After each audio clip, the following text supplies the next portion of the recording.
After the madness that was episode 109, here's hoping 110 goes off without a hitch. Had to be recorded a day earlier than usual though, due to commitments I unfortunately made on this coming Friday.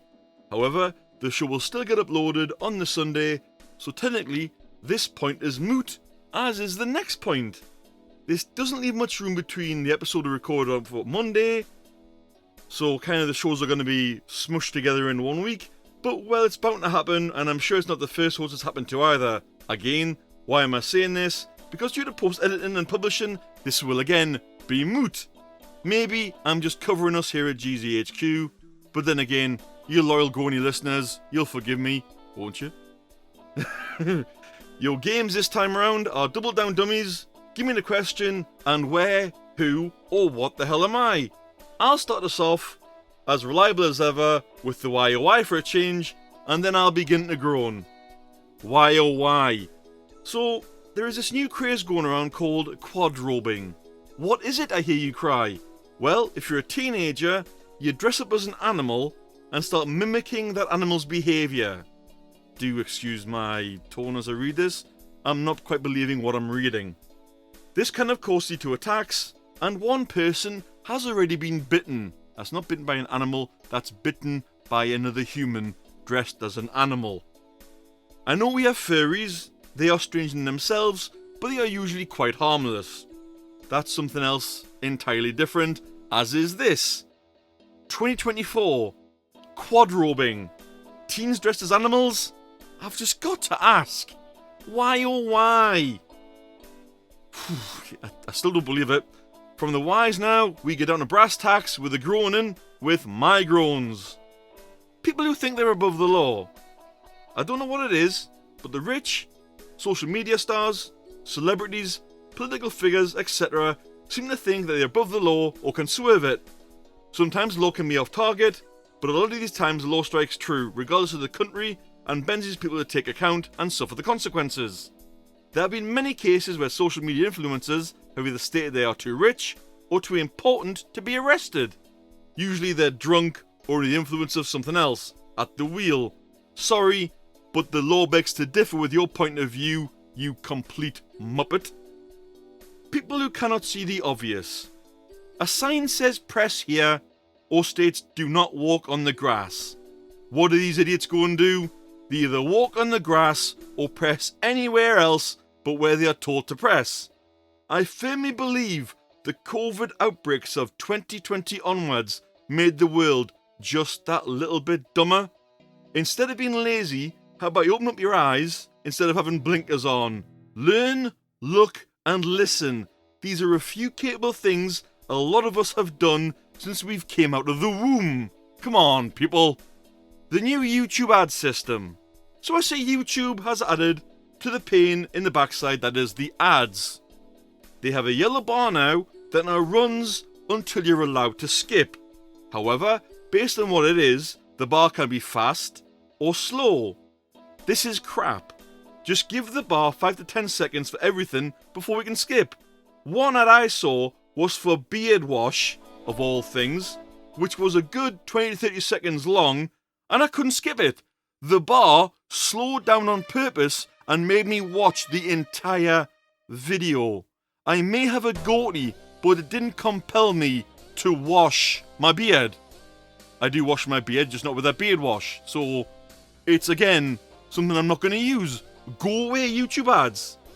YouTube, just let people pay £5 a year for an ad blocker instead of ad spamming us or finding new ways to disallow ad skipping. This is extremely annoying and not just for me. And well, I've groaned once again for another week, but groaning is put on pause now, at least until the audience groan later on. For now, we must game with our first game, which is Gimme the Question. Are the audience playing along live? Are you ready, those that have joined in live? Yep, there they are.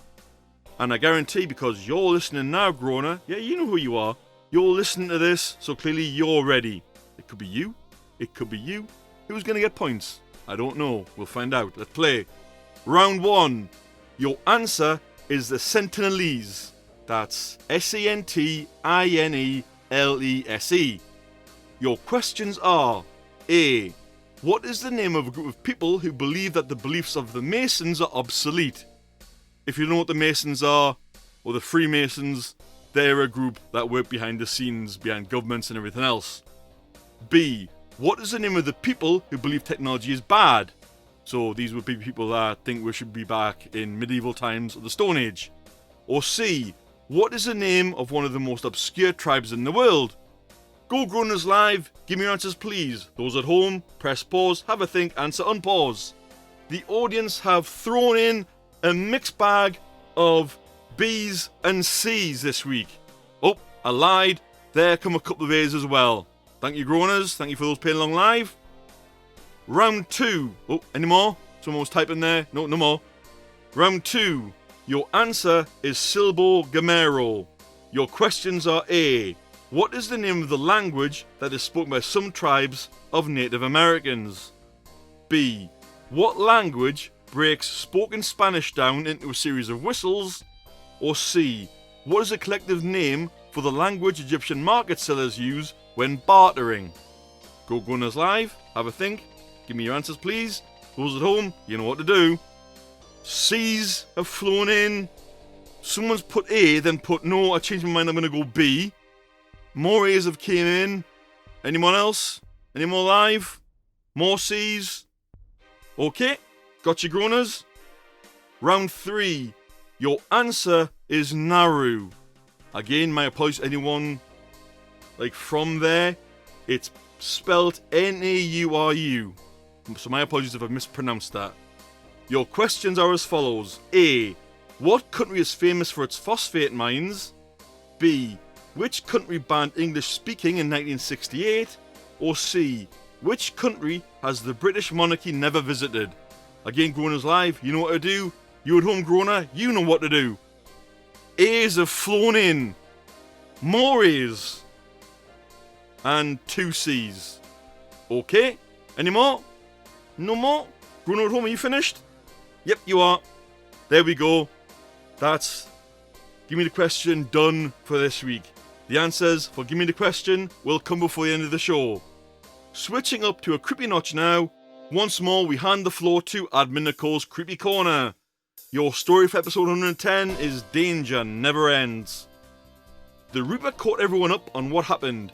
In the weeks after the events at the factory, Death began to go more and more silent, slowly hiding himself away bit by bit, until one day, when the Reaper was given his promotion, Death stated that there was something he must find.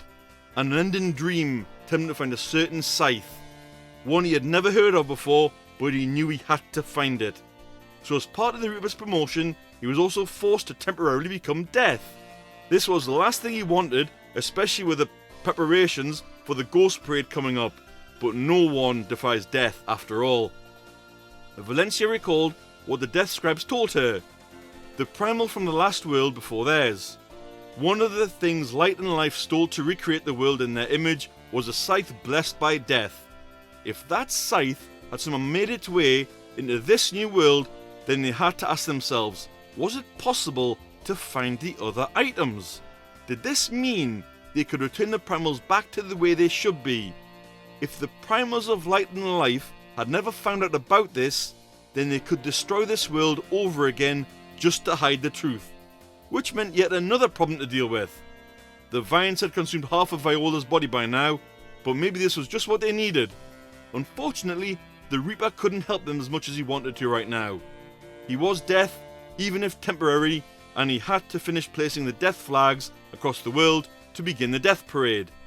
If the parade isn't done every year, then the souls of the Endless will break out of the Graves Park and consume the souls of the living. The parade wasn't simply a way to transport souls easily, or even to let them see their loved ones who gather to watch.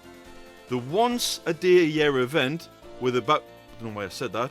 The one day a year where the boundary between the living and the dead is so thin that even one tiny mistake is enough to end the world again. Valencia understood what was at stake. She knew she couldn't ask for more, yet a part of her felt bad for leaving his side again. A feeling she couldn't explain or wasn't accustomed to. She wondered if she was getting sick, or if she could even get sick since she too was technically dead.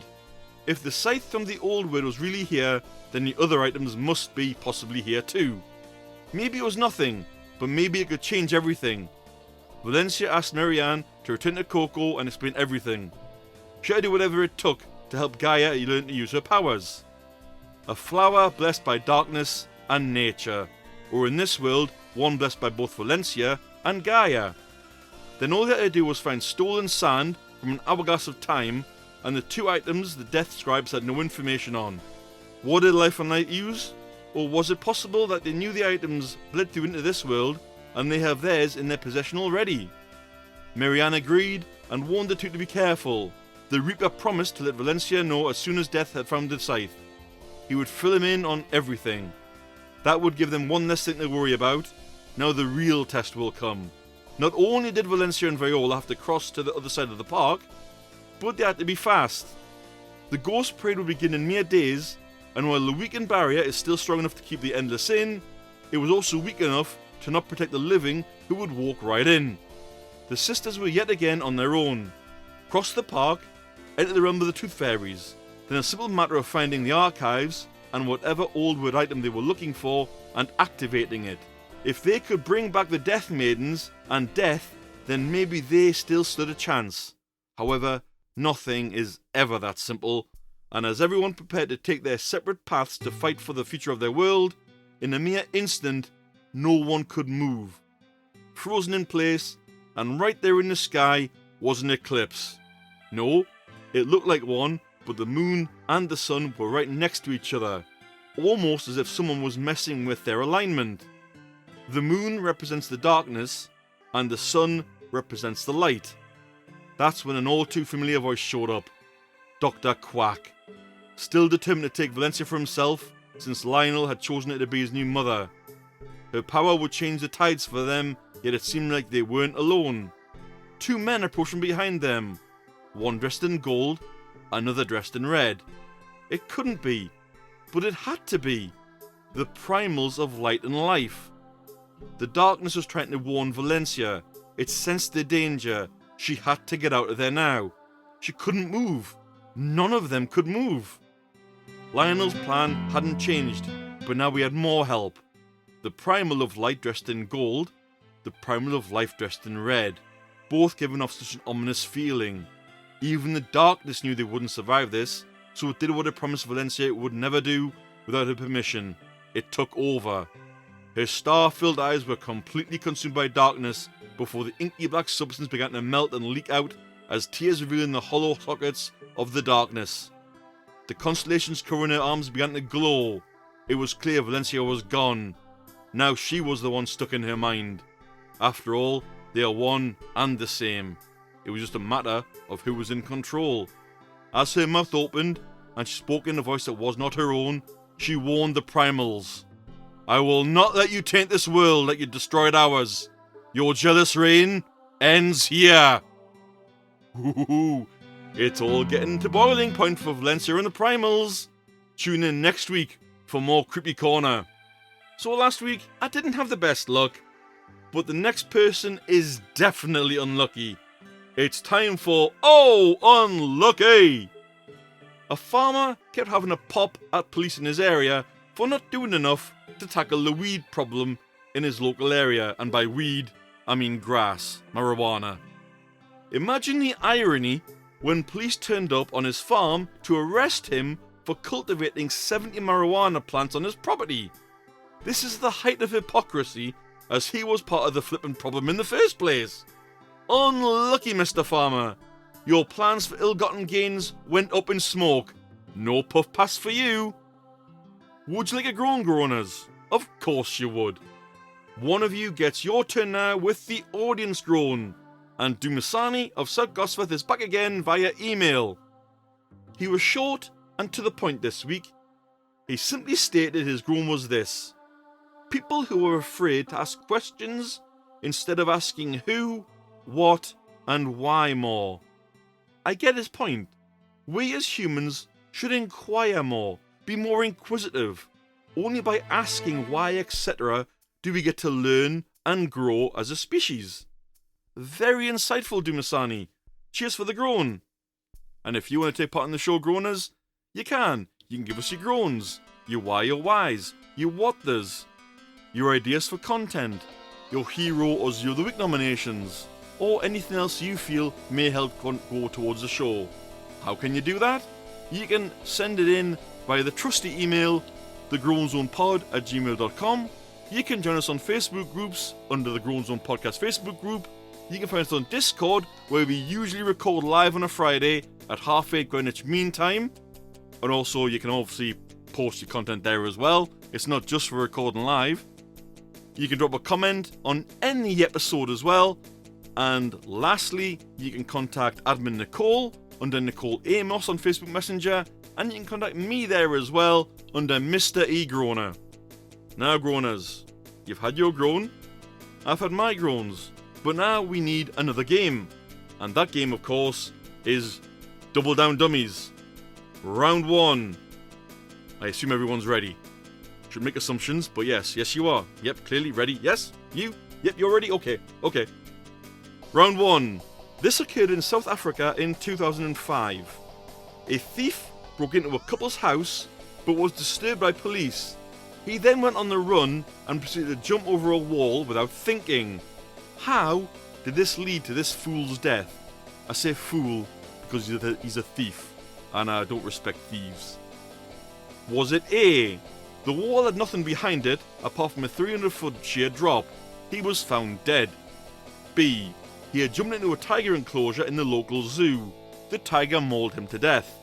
Or C. Unluckily, he landed in the local sheriff's garden and was fatally shot by the same sheriff. Groaners Live, answers please. Those at home, you know what to do. C's have flown in there. A's as well, and 1B. Okay, that's live. Groaner at home, what did you go for? You'll find out if you're right near the end of the show. Round 2. This occurred in January 2001, somewhere in the USA. I couldn't find the exact details, but it did occur in the USA. The then boss of the company Segway was very fond of the product he produced, to the point where he used one to get around a lot.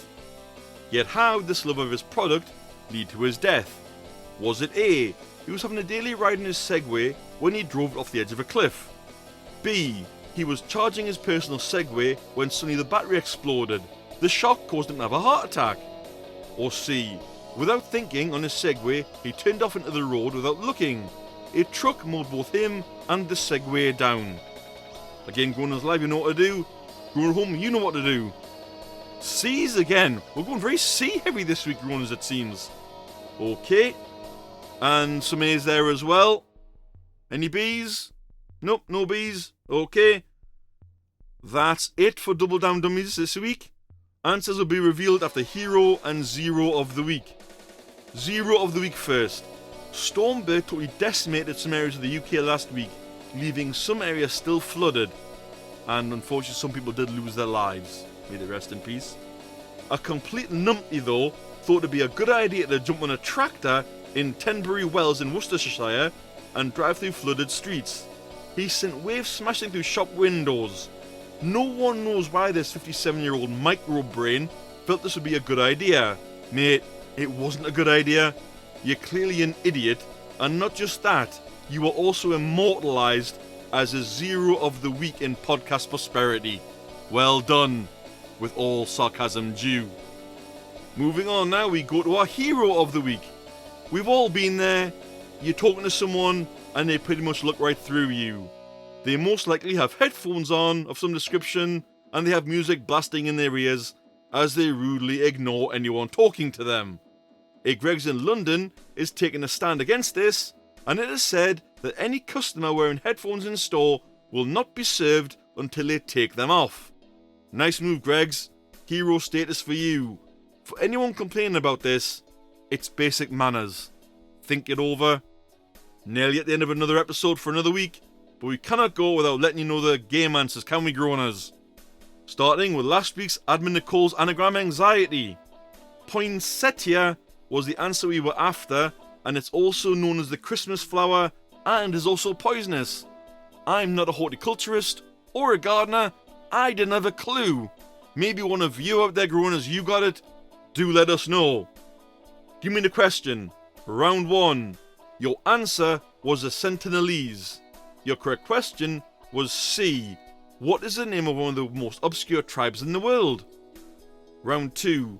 Your answer was Silbo Gamero. Your correct question was B. What language breaks spoken Spanish down into a series of whistles? I wouldn't understand how that works. I really wouldn't know how you'd learn that either. I mean, if I whistled wherever they speak that language and went, would that mean please beat me up? I have no idea. Round 3. Your answer was Nauru. Your correct question was A. What country is famous for its phosphate mines? Moving on. Double Down Dummies. Round 1. This occurred in South Africa in 2005. A thief broke into a couple's house, but was disturbed by police. He then went on the run, proceeded to jump over a wall without thinking. How did this lead to the fool's death? The correct outcome was B. He had jumped into a tiger enclosure in the local zoo. The tiger mauled him to death. Round 2. This occurred in January 2001 in the USA. The then boss of the company Segway was very fond of the product he produced, to the point where he used one to get around a lot. Yet how did this love of his product lead to his death? The correct outcome was A. He was having a daily ride in his Segway when he drove off the edge of a cliff. I mean, I'm not sure when you're on a Segway, how would you not know the cliff's coming? When you stand up on a Segway, I don't understand how that would happen, but may you rest in peace. With luck, points are scored by those joining live, and one of you out there in the world, aka Groanland, also scored points. And now we've just got enough time to give you the what the hell am I. The clue is, I do live in Paris, but I am most certainly not the Eiffel Tower. The image only shows up on Podbean, the Facebook and Discord groups. No other pod player supports showing the image. Our apologies for this. It's one of those things I cannot fix, Groaners. I'm really sorry. The answer will come next week, and you'll find the link on the Podbean website under this episode.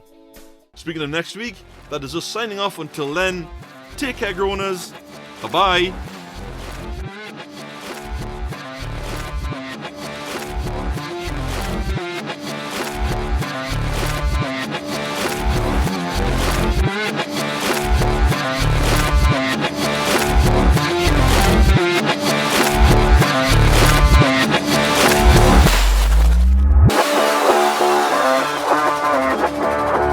Switching up now, quick notch you want to know. I'll do that again.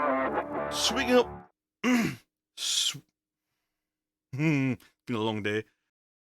B. He was changing.